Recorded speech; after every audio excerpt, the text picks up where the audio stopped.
ഷർട്ടും കിടുവാണ്. നിങ്ങൾ രണ്ടാളും നമ്മുടെ ഫേവറേറ്റ് ആണെന്ന് ജിഷ പറയുന്നത്. Thank you Jisha. അപ്പോൾ നമ്മൾ നേരെ പോകുന്നത് എങ്ങോട്ടേക്കാണ്? കാസർഗോഡ് കാറെടുക്ക അഗ്രികൾച്ചർ കോപ്പറേറ്റീവ് സൊസൈറ്റി തട്ടിപ്പിൽ കൂടുതൽ വിവരങ്ങൾ പുറത്തു വരുന്നുണ്ട്. തട്ടിപ്പ് നടത്തിയത് കോടികളുടെ നിക്ഷേപത്തിൽ നിന്ന് മുഖ്യപ്രതി രതീഷിന്റെ മൊഴി. കോഴിക്കോട് സ്വദേശിക്കും തട്ടിപ്പിൽ പങ്കുണ്ടെന്നാണ് ലഭിക്കുന്ന വിവരം. കേസിൽ ആദ്യം പിടിയിലായ പ്രതികളെ രതീശനും ജബ്ബാറിനും ഒപ്പമിരുത്തി ചോദ്യം ചെയ്യും. അരുൺ പാറക്കൽ വിവരങ്ങൾ വെച്ചിരുന്നു. അരുൺ, അപ്പോൾ ആ ചോദ്യം ചെയ്യലിൽ ആ തട്ടിപ്പിന് കുറച്ചുകൂടി വലിയ വ്യാപ്തി ഉണ്ടോ എന്നതടക്കം വ്യക്തമാകാൻ കഴിയില്ലേ? Parakkal, good morning.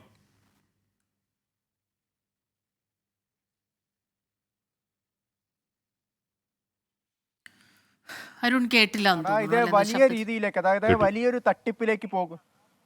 പറഞ്ഞോളൂ ഹാഷ്മി. തട്ടിപ്പുമായി ബന്ധപ്പെട്ട് വലിയ വിവരങ്ങൾ പുറത്തു വരുന്നു എന്നുള്ളതാണ്. ഈ തട്ടിപ്പ് വലിയൊരു രീതിയിലേക്ക് പോകുന്നു എന്നാണ് നമുക്ക് കാണാൻ കഴിയുന്നത്. 4.76 കോടി രൂപയുടെ തട്ടിപ്പാണ് ഈ കാറെടുക്ക ബാങ്കുമായി ബന്ധപ്പെട്ട് നടന്നത്. അതിലെ പ്രധാന പ്രതിയായിരുന്നു ഈ ബാങ്ക് സെക്രട്ടറിയും അതുപോലെ തന്നെ ഈ CPM-ന്റെ മുള്ളേരിയ ലോക്കൽ കമ്മിറ്റി അംഗവുമായ രതീശൻ. ഈ രതീശനെ മറ്റൊരാൾ, അതായത് ഈ കോഴിക്കോട് സ്വദേശിയായ നബീൽ എന്നൊരു വ്യക്തി പറ്റിക്കുകയായിരുന്നു. റിസർവ് ബാങ്കിൻ്റെയും അതുപോലെ തന്നെ റിസർവ് ബാങ്ക് ഗവർണറുടെയൊക്കെ ഒപ്പ് കാണിച്ച് ആ ഒപ്പിന്റെ പുറത്തേക്ക് പറ്റിക്കുകയായിരുന്നു. അത് വലിയ നിക്ഷേപം 673 കോടിയുടെ വലിയ നിക്ഷേപം ഈ ബാങ്ക് സൊസൈറ്റിയിലേക്ക് എത്തിക്കാമെന്ന് വാഗ്ദാനം ചെയ്തുകൊണ്ടാണ് ഈ പണമൊക്കെ അവിടെ നിന്ന് മാറ്റിയതെന്നാണ് ഇപ്പോൾ രതീശൻ ക്രൈംബ്രാഞ്ചിന് മൊഴി നൽകിയിരിക്കുന്നത്.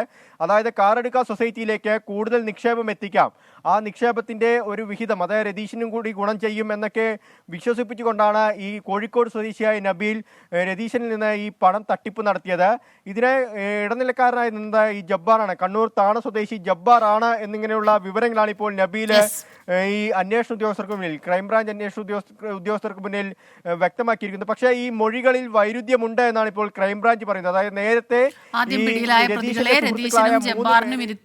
ഒപ്പം ഇരുത്തി ചോദ്യം ചെയ്യാനാണ് അടുത്ത നീക്കം. അരുൺ പാറക്കലാണ് കാസർഗോഡ് നിന്ന് വിവരങ്ങളുമായി നമുക്കൊപ്പം ചേർന്നത്.